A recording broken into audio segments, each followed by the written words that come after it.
Bonjour tout le monde. Avec vous, Madame Wafa, professeure de sciences physiques. Bienvenue à cette séance d'exercice. Vous êtes prêts? Alors, pour cet exercice, on vous demande de choisir le bon schéma ou bien le schéma correct entre ces deux schémas.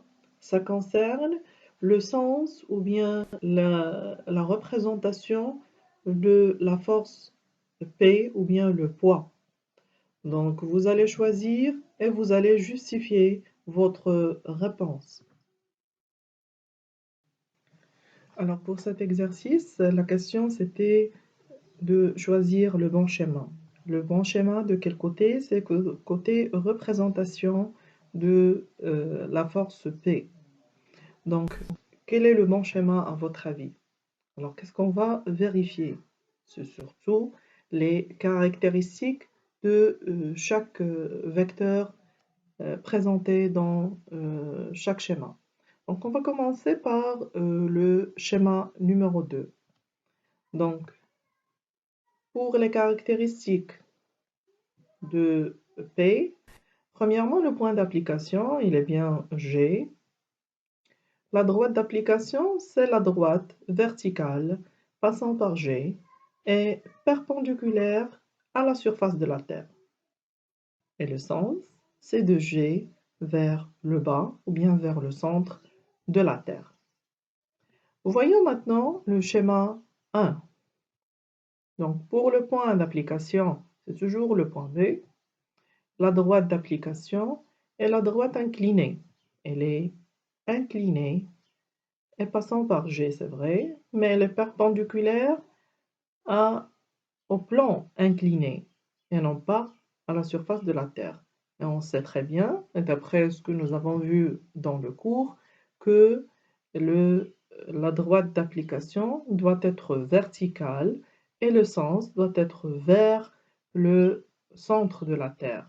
Ici, il va être incliné puisque ce n'est pas perpendiculaire à la surface de la Terre. Il ne va pas tomber sur le centre de notre planète.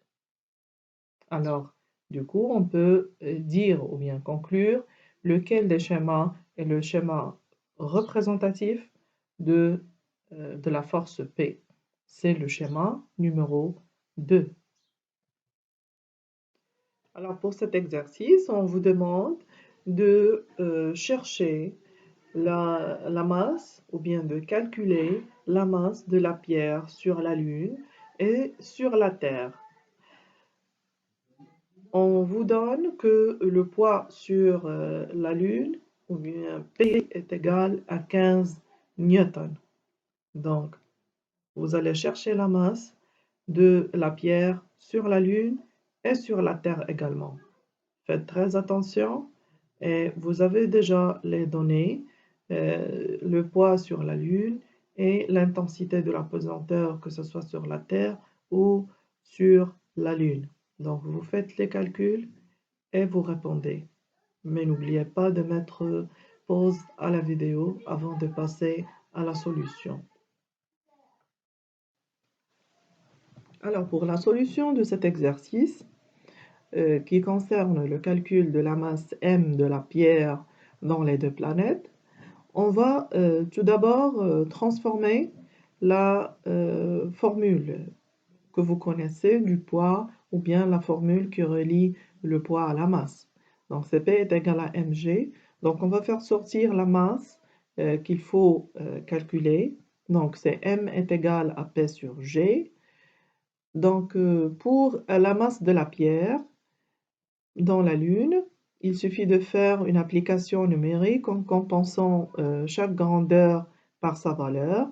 Donc, on a déjà donné P est égal à 15 newtons et pour la Lune, la pesanteur est égale à 1,62. Donc, vous allez simplifier avec le newton pour que vous aurez le résultat en kilogrammes. C'est une masse, bien entendu. Donc là, l'astuce ou bien le piège dans cet exercice, c'est le fait de demander de calculer la masse dans les deux planètes. Est-ce que vraiment on va calculer les masses dans les deux planètes? Certainement non. On s'est mis d'accord que la masse, elle est constante dans n'importe quel lieu. Autrement dit, elle est indépendante du lieu. Donc, si vous calculez la masse dans un endroit, ça sera la masse dans n'importe quel endroit. Comme la masse d'un corps, elle est indépendante du lieu, donc la masse sur la Terre de cette pierre sera également égale à 9,26. Pour s'entraîner à ce genre d'exercice, donc on va faire cet exercice ou bien l'exercice suivant. On vous demande d'écrire toujours la relation, c'est un rappel pour que vous fixez la relation une fois pour toutes dans vos têtes. Et vous allez calculer l'intensité également du poids de Walid à la surface de la Terre, déterminer la masse de Walid sur la Lune, et puis vous allez terminer par le calcul du poids de Walid sur la Lune, sachant que la pesanteur ou bien la constante G est égale à 1,63 newton par kilogramme.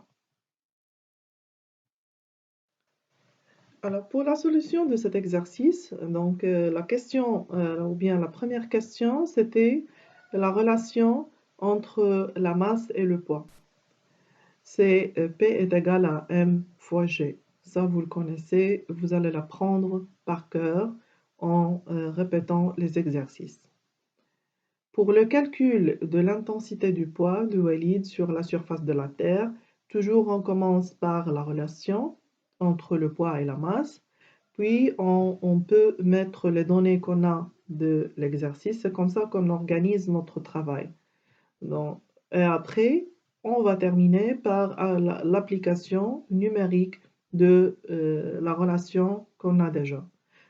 On va compenser chaque grandeur physique par ou bien à sa valeur et on va trouver le résultat final. P est égal à 441 newtons.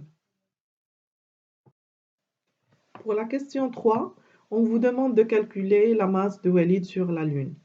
On vous a donné déjà au début de l'exercice que la masse de Walid sur la Terre est égale à 45 kg.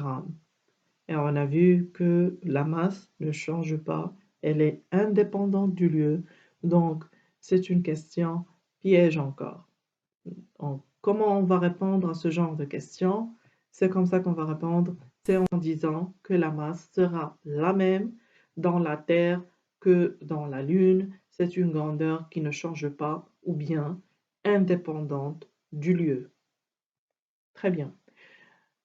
Alors pour la quatrième question, concernant le calcul de l'intensité du poids de Walid, cette fois-ci sur la Lune, donc on va employer les données qu'on a en passant par la relation toujours qui lie la masse au poids. Vous allez mettre les données comme d'habitude, comme ça vous n'allez pas vous tromper dans le reste ou bien dans l'application numérique. Et par conséquent, vous aurez le résultat vers la fin. Et n'oubliez pas surtout les unités. C'est très indispensable. Merci de votre attention, bon courage et à la prochaine vidéo.